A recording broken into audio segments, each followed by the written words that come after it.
Hey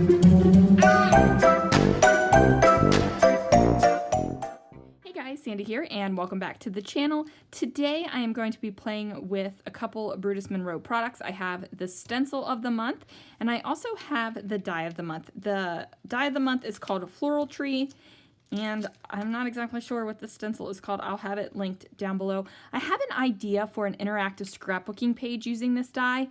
Let's see what I can do. I'm going to start out using a ink blender tool and my embossing ink pad from Brutus Monroe. And eventually I give up on the blender tool and I just put the ink pad straight through the stencil. Now, this stencil is a repeating stencil, so you can match it up and figure out where to match it up and place it down. And that's just what I was doing right there. And I'm going to go all the way across the top of this it's not actually 12 by 12 cardstock because I did trim it down, but all the way across this almost 12 by 12 cardstock. I'm just pushing my stencil, or pushing my ink pad straight through my stencil. Now these are Night Shift embossing powders, and I know that I am going to be mixing them all up, so they aren't going to be able to go back into their tubes, you guys, but I'm okay with that. It is not bothering me. Look at that. Oh, it turns out so beautiful. Now, as you can see, the embossing powder is really kind of mixed up here, and I'm okay with that. You can save your mixed up embossing powder and put it in its own little tub, and then have kind of a mixed color Night Shift embossing powder if you want. Now, I accidentally, well, I didn't accidentally put it on the ground, but I put it on the ground and accidentally kicked it, so my embossing powder went everywhere. So we had to vacuum that up, and we did not get a cool mix of nightshade embossing powders. So yeah, that happened. But you can kind of see on the video where the colors are bluer and more purple, and there's a little bit more pink involved. You can see that on the video. I think you can see it a little bit better at the still photos at the end. In person, you guys, it is absolutely gorgeous. So I am going to go ahead and use this purple satin ribbon. This came in one of the inspiration boxes. I can't remember which one. I feel like I need to start writing down which stuff comes from which inspiration box, because sometimes I just don't remember. Now I do take some washi tape and hold my ribbon down on the back of my paper, and I'm going to go ahead and add a little bit more adhesive just to make sure that that paper stays kind of flat. So here is that beautiful die cut that I made with my die. I did run it through twice so that I could have a front and a back to my window in my album. I am using these great pre-cut embossing sheets. They are a nice thick vellum. It's not too thick where it is kind of like hunky. You know how vellum, there's like it's like Goldilocks vellum. Like vellum is way too thin, vellum is way too thick, vellum is just right. Like this, the Brutus Monroe vellum is just right. So I'm taking some liquid adhesive and I'm just running it with my finger all over the back of this die cut. And that, it worked, okay? It worked. So we have that down, but glue is everywhere. So I trimmed down the vellum a little bit because I didn't completely get it on there straight. And then I think that I'm going to be using liquid adhesive to go ahead and place the other side down. But I don't. I end up getting these like sticky dot kind of adhesive. So all your adhesive is on a sheet, you pull off the backer paper, and then you put your die cut down on top of it, and you pull the die cut off, and you've made yourself a sticker. So basically it's like a sticker maker. I go ahead and use that and pull that off, and I'm going to line it up onto the back side so that the vellum is sandwiched in between both of the die cuts. So there we go. I have that down. I do have to take an adhesive eraser and kind of erase the adhesive a little bit. I'm going to be honest with you guys, I am a messy crafter. I did not go wash my hands after I had my glue on it, and so, you know, you got little glue snot balls everywhere. And that's not super fun, but that's just the way it was. So I know that I'm going to be using this photo of my friends and I holding our wrists together, and we had a retreat, and the bracelets say "Love My Tribe" on them. So I thought I was going to be using the Jawbreaker paper collection, but ultimately I decided not to. I think it's because it's a little bit... If you look at the Jawbreaker paper collection, you think, oh, soft and swirly, but when it's next to the Galaxy and the Embossing, it kind of looks like hard, like it has harsh, hard lines. And I didn't want it to have harsh, hard lines. I want it to even soften it up a little bit more. So it starts out with the Jawbreaker paper pad, but we change our minds. And you know what? That is totally okay. If you are crafting, it doesn't matter what kind of craft you're doing. If you change your mind in the middle of it, if you change your mind at the beginning of it, if you change your mind at the end, it doesn't matter. It's your craft. Have fun with it. It hurts my soul, people. It seriously hurts my soul when people are crafting and they don't like what they're doing. It's not fun for them, and they're just like, I'm still doing it anyway. And I get that. Like, try something once. Try it once to completion. And if you hate it, sometimes you might want to try it again, but sometimes just don't do it. But I just wasn't... I love the Jawbreaker paper pad. You guys know I've used it in plenty of other projects, but for this one, I just wasn't feeling it, okay? So I moved on, and my soul is happy, and that's what matters. So I used a white sheet of cardstock and folded over a very teeny little piece so that it would fit on the edge of the card right here.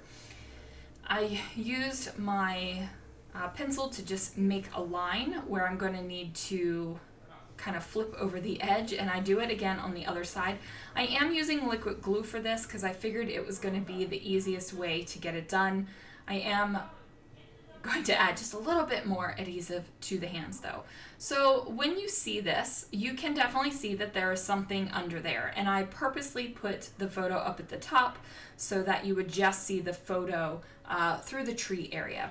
I am going to go ahead and write some journaling in the bottom, so you'll be able to see that too, but you'll definitely be able to see that there are two distinct areas behind my little flip-flap thing I have going here. Now I felt like I needed some more white and a little bit more softness. So I grabbed a doily from my stash, and I felt like it was a good match for what I had going on with the die cut. Because of the florals in the trees, it kind of just looks like soft, almost like paper lace, and that's what the doily does as well. So I've got this kind of paper lace repeating. Now that was a aqua pigment background that I had made, and I thought I was going to go ahead and use that as a layer, but it had a little bit too much green in it, so I decided not to do that. I decided not to go the green direction. I decided to keep in the pink, purple, and blue. So I have these word phrases from my stash, and they say "for real." So I'm going to go ahead and place those down, and then I know that I am going to say "friends for real" as my title. So, and I just love that you can flip open this little gate like this and see the photo underneath. I just love it. I think that is a great way to have an impactful photo. So say you wanted something, I don't know, like spectacular under there. Not that this photo is not spectacular, but say you had something that you wanted people to be able to open and be like, well, bam! Like, that would be great for this kind of project. This is just something that, you know, I want you to be able to open it and be like, "Aw!" Like, that's the kind of reaction I would like to have with that. So I'm trying to figure out if the lowercase letters will work and what the spacing is. And it totally does. It works for me. Now, at first I thought I was just going to use my acrylic block. Now this is an acrylic block from Brutus Monroe. It does have nice little finger handle grips on it, and it is etched. The lines are etched in the acrylic block. This is something that I purchased on my own because I really liked the size of it, and the lines on it just made me happy. So I decided to go ahead and keep using that Watercolor Galaxy paper pad, and at first I just stamped the black on, and this is, guys, this is how much of a lazy stamper I am, okay? So I just stamped the black on. I didn't like it. I felt like I needed to emboss it, so I didn't really clean off the letters, and I just used my embossing ink pad, which means I stained the embossing ink pad, and then I realized when I was using the leftover night shift embossing powders that I really didn't get good enough coverage. So I pull out my Missy. I do add a little bit of anti-static powder bag right over top of it, and I go ahead and do, I think, about 3 layers of the embossing ink on there. And now I'm off to the side grabbing the night shift embossing powders that are, yes, on the floor. Yeah, that's, I'm a messy, lazy crafter, people, and you know what? I'm okay with it. I'm okay with it. I enjoy the process. I enjoy the mess. You know, I secretly enjoy cleaning up the room as well. I gotta say, when I came in my room today, I really just wanted to play around with putting stuff away and like combining packages, because I do that to save room. And I was like, no, you need to create. You need to create. So I sat down so I could create.